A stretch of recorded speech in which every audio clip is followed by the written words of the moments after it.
Gold, diamond, antique, குண்டன் நகைகள் மற்றும் gold பாரினை நியாயமான விலையில் நிறைவான தரத்துடன் பெற்றுக்கொள்ள பெம்ப்லியில் கிருஷ்ணிகா ஜுவல்லர்ஸ். தொடர்புகளுக்கு 020 89 00 0194.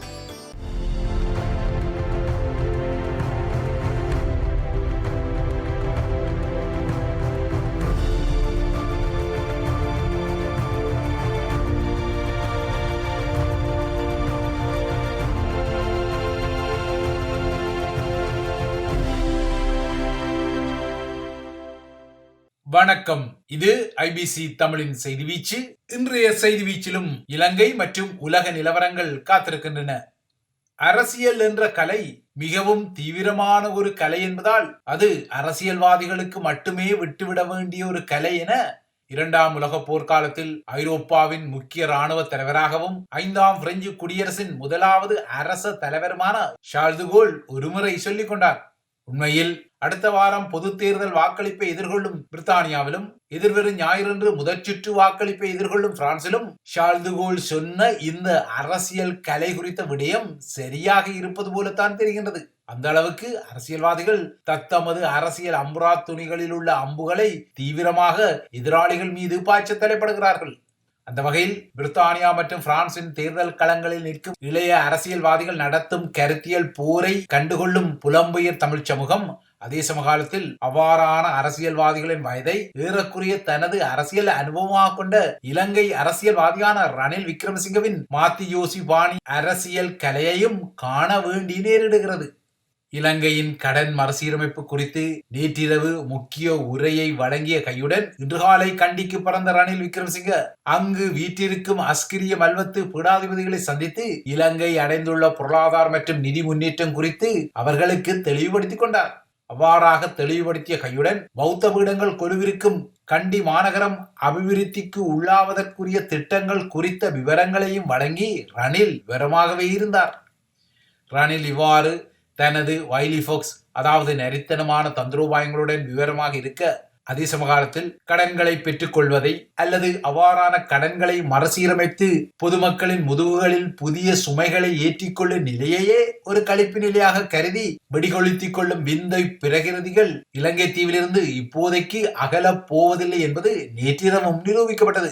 நேற்றைய பதிவில் இந்த விடயம் சுட்டிக்காட்டப்பட்ட நிலையில் அதனையே நேற்றிரவு காட்சிகளும் நிரூபித்துக் கொண்டன. அந்த வகையில் ரணிலின் உரை முடிந்த கையுடன் ஸ்ரீலங்காவின் பல இடங்களில் பட்டாசு கொளுத்தப்பட்டதாக தெரிகிறது.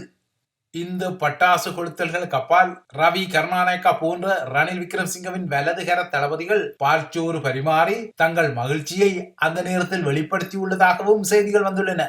ரணில் நேற்று வழங்கிய உரை வைலி ஃபோக்ஸ் தனத்துடன் மாத்தியோசி பாணியிலான ஒரு உரை என்பது தெளிவாகவே தெரியக்கூடிய ஒரு விடயம்.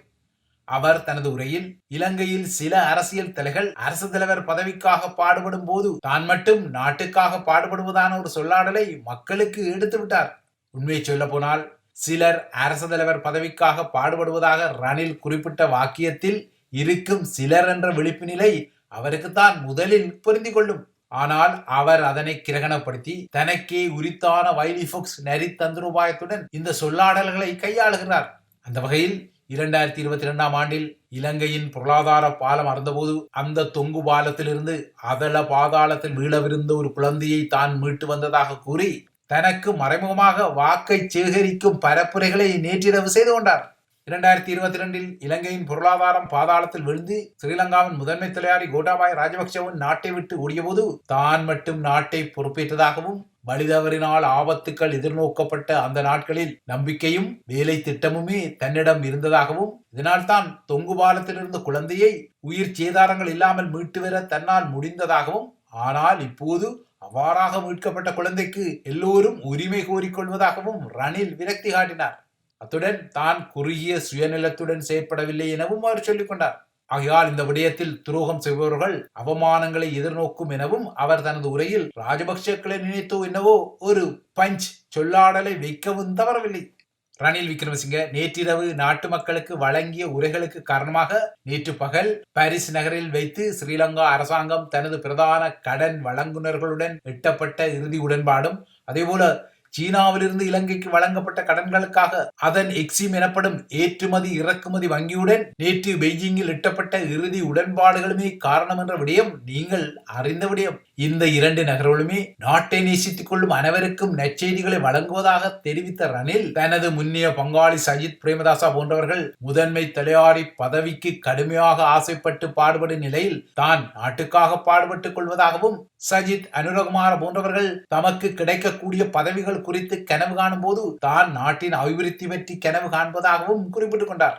அத்துடன் கடனை செலுத்த முடியாமல் வங்குரோத்தான ஒரு நாடென முத்திரை குத்தப்பட்ட இலங்கை தீவை 2 வருடங்களில் இந்த அளவு முன்னேற்றத்தை பெற முடியும் வகையில் நகர்த்தி கொண்டமை ஒரு பெரிய வெற்றி எனவும் அண்மைய வரலாற்றில் இவ்வாறு பொருளாதார படுகொலியில் வீழ்ந்த உலகின் எந்த நாடும் இவ்வளவு குறுகிய காலத்தில் இவ்வாறான நிலையை அடைந்ததில்லை எனவும் அவர் புழுகப்பட்டுக் கொண்டார்.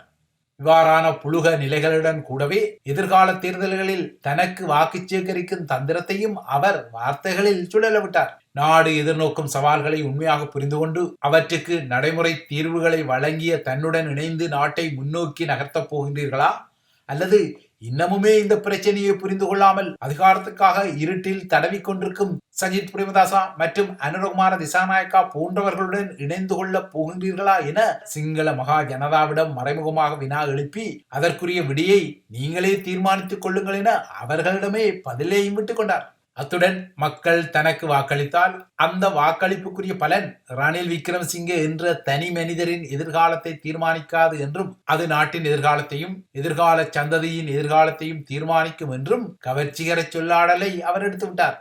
ரணில் இவ்வாறு நாட்டு மக்களுக்கான உரையை வழங்க அடடா ரணில் விக்ரமசிங்க அமிர்தா பச்சனையை விஞ்சும் வகையில் நடித்துக் கொள்கிறாரே என இல்லல் செய்த சஜித் பிரேமதாசா நாடு பெற்ற கடனில் இருதரப்பு கடன் மற்றும் பலதரப்பு கடன் என்ற 2 வகைகள் உள்ள நிலையில் இந்த வகைகளில் இருதரப்பு கடன் என்ற ஒரு தரப்புடன் மட்டும் இணக்கப்பாடை மேற்கொண்டு விட்டு வங்குரோத்து நிலையிலிருந்து நாட்டை மீட்டு விட்டதாக ரணில் டமாரம் அடிப்பது அவரது அதிகார பசியை வெளிப்படுத்துவதாகவும் எள்ளல் செய்து கொண்டார். அதாவது இலங்கைக்கு கடன் வழங்கிய முதலீட்டு இறையாண்மை பத்திரதாரர்களுடன் இதுவரை எந்த ஒரு இணக்கப்பாடும் மேற்கொள்ளப்படவில்லை என சுட்டிக்காட்டும் சஜித் பிரேமதாசா அவ்வாறான கருத்துக்களுடன் கூடவே தனது பலவீன நிலையையும் வெளிப்படுத்திக் கொண்டார்.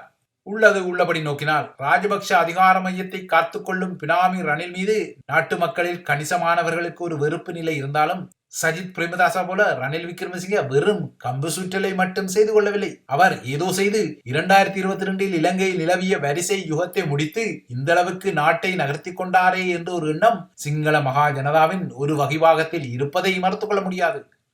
இதற்கிடையே ரணில் நடிப்பதாக எள்ளல் செய்யும் சஜித் மீது அவரது அணியிலிருந்தும் சரத் பொன்சேகா போன்றவர்கள் கடும் விமர்சனங்களை முன்வைப்பதும் இங்கு அவதானிக்க வேண்டிய ஒரு விடயம்.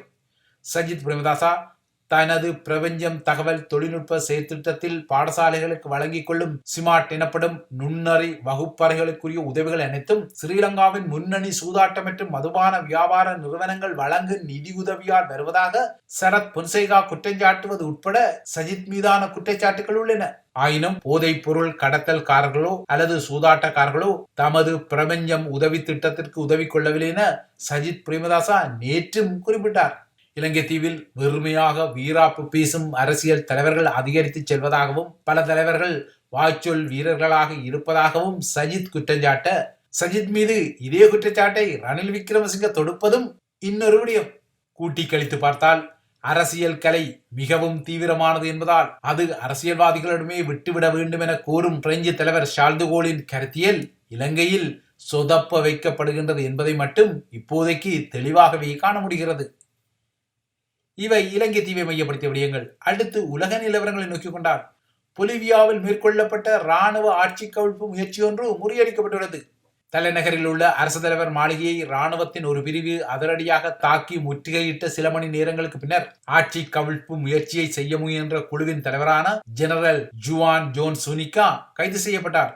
இதனையடுத்து இராணுவம் தாம் நிலை கொண்டிருந்த இடங்களிலிருந்து பின்வாங்கியுள்ளது. பொலிவியாவின் ஜனநாயகத்தை மறுசீரமைத்துக் கொள்ளவே இந்த முயற்சி செய்யப்பட்டதாக குறிப்பிட்ட கிளர்ச்சி தலைவர் அரசு தலைவர் லூயிஸ் ஆர்ஸை தான் மதித்துக் கொண்டாலும் பொலிவியாவுக்கு ஒரு ஆட்சி மாற்றம் வேண்டும் என கூறியிருந்த நிலையில் தற்போது அவர் கைது செய்யப்பட்டுள்ளார். இந்த நிலையில் ஆட்சி கவிழ்ப்பு முயற்சியை கண்டித்த அரசு தலைவர் லூயிஸ் ஆர்ஸ் பொலிவிய மக்களின் உயிர்களை பறிக்கும் சதி முயற்சிகளை மீண்டும் ஒருமுறை அனுமதிக்க முடியாது எனவும் பொலிவியாவை மீண்டும் ஒரு இருண்ட காலத்துக்கு திருப்ப முனையும் முயற்சிகளை முறியடித்து மக்கள் ஜனநாயகத்துக்கு ஆதரவாக அணிதிரளுமாறும் அவர் அழைப்பு விடுத்தார். அரசு தலைவரின் இந்த அழைப்பை அடுத்து ஜனநாயக ஆதரவு ஆர்ப்பாட்டக்காரர்கள் அரசாங்கத்திற்கு ஆதரவாக வீதிகளில் இறங்கிக் கொண்டனர். தற்போது கைது செய்யப்பட்டு தடுத்து வைக்கப்பட்டுள்ள ஜெனரல் ஜொனிகா பதவி நீக்கம் செய்யப்பட்டதாகவும் புதிய ராணுவ தளபதிகள் நியமிக்கப்படுவதாகவும் அரசு தலைவர் அறிவித்துள்ளார். 2005ஆம் ஆண்டு வரை பொலிவியா தென் அமெரிக்க கண்டத்தில் அரசியல் ரீதியாக மிகவும் கொந்தளிப்பான நாடுகளில் ஒன்றாக இருந்தது. அங்கு ராணுவ அடக்குமுறை தீவிரமாக நிலவிய நிலையில் 2005ஆம் ஆண்டு ஈவா மொரலாஸ் ஆட்சிக்கு வந்த பின்னர் பொலிவியா தனது நிலைமைகளை மேம்படுத்திக் கொண்டது இங்கு குறிப்பிடத்தக்கது. அடுத்து ஐரோப்பிய நிலவரங்களை நோக்கிக் கொண்டால், ஐரோப்பாவில் உற்றுநோக்கலை ஏற்படுத்தும் பிரித்தானிய பிரெஞ்சு பொது தேர்தல் களங்கள் தொடர்ந்தும் தீவிரமான பரப்புரை களங்கள் ஊடாக நகர்த்தப்படுகின்றது. அடுத்த வாரம் இதே வியாழனன்று பொது தேர்தலை காணவுள்ள பிரித்தானியாவில் முக்கிய கட்சிகளான ஆளும் கன்சர்வேட்டிவ் கட்சியின் தலைவருக்கும் எதிர்க்கட்சியாக இருக்கும் தொழிற்கட்சியும் தலைவருக்கும் இடையில் நேற்று இறுதியான தொலைக்காட்சி விவாதம் நடந்தது.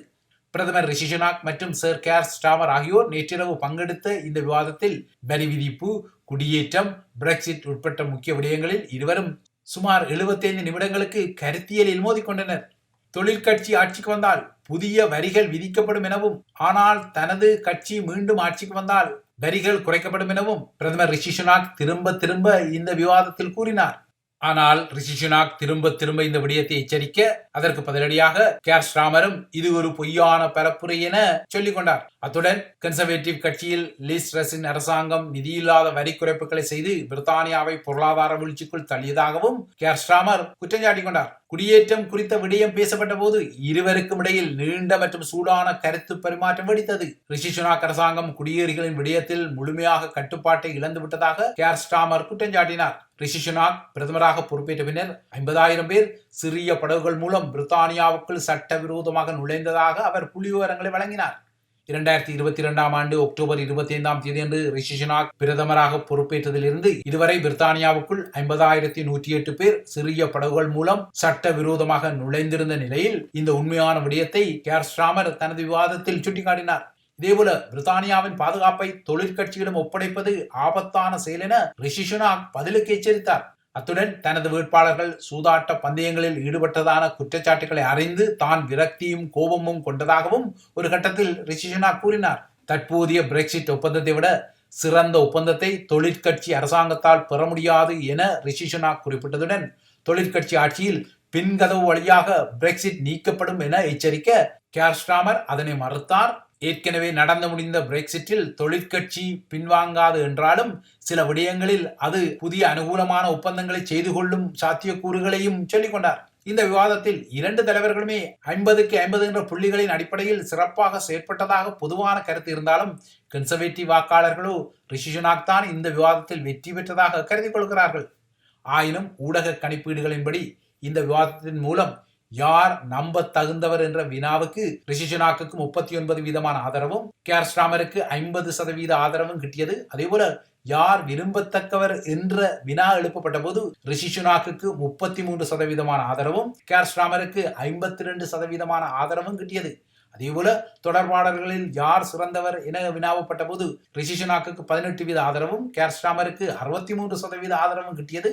அத்துடன் ரிஷி சுனாக்கா அல்லது கேர் ஸ்டாமரா சிறந்த பிரதமராக இருப்பார் என்ற வினா தொடுக்கப்பட்ட போது ரிஷி சுனாக்கு 41% ஆதரவும் கேர் ஸ்டாமருக்கு 42% ஆதரவும் கிட்டிக் கொண்டது. இதேபோல பிரான்சில் 2ஆம் சுற்று வாக்களிப்பு இடம்பெற்று தேர்தல் முடிவுகள் வெளியாகும் ஜூலை மாதம் 7ஆம் தேதி இரவு நாட்டில் வன்முறைகள் இடம்பெறும் என அதிதீவிர வலதுசார கட்சியான ரசம்பிள்மெண்ட் நேஷனலின் பிரமுகர் மெரின் லூபன் எச்சரிக்கை விடுத்துள்ளார். 2021ஆம் ஆண்டின் ஆரம்பத்தில் அமெரிக்க நாடாளுமன்றத்தின் கேபிட்டல் ஹில் வளாகத்தின் மீது டொனால்ட் ட்ரம்பின் ஆதரவாளர்கள் நடத்திய தாக்குதலை போல பரிசிலும் எதிர்வரும் ஜூலை 7ஆம் தேதி தாக்குதல் நடக்கும் எனவும் அவர் எச்சரித்தார். அத்துடன் இடதுசாரிகளே இந்த தாக்குதலுக்கு பின்னால் இருப்பார்கள் எனவும் மெரின் லூபன் சொல்லிக் கொண்டார். இடதுசாரிகள் எப்போதுமே வன்முறை மூலம் செயற்படுவதாக குற்றஞ்சாட்டிய மெரின் லூபன் வாக்காளர்களின் ஜனநாயக முடிவுக்கு இடதுசாரிகள் மதிப்பளிக்க வேண்டும் எனவும் அழைப்பு விடுத்தார். இறுதிச் சுற்றில் தனது ரசம்பிள்மெண்ட் நேஷனல் வெற்றி பெறும் என கணிப்பிடும் அவர் இந்த தேர்தலூடாக நாடாளுமன்றத்தில் தனது கட்சி பெரும்பான்மையை பெறும் என சொல்லிக் கொண்டாலும் அதற்கு வாய்ப்பு இருக்குமா என்பது ஒரு முக்கியமான விடயம். இவைதான் ஐபிசி தமிழின் செய்தி வீச்சு. தொடர்ந்தும் ஐபிசி தமிழுடன் இணைந்திருங்கள்.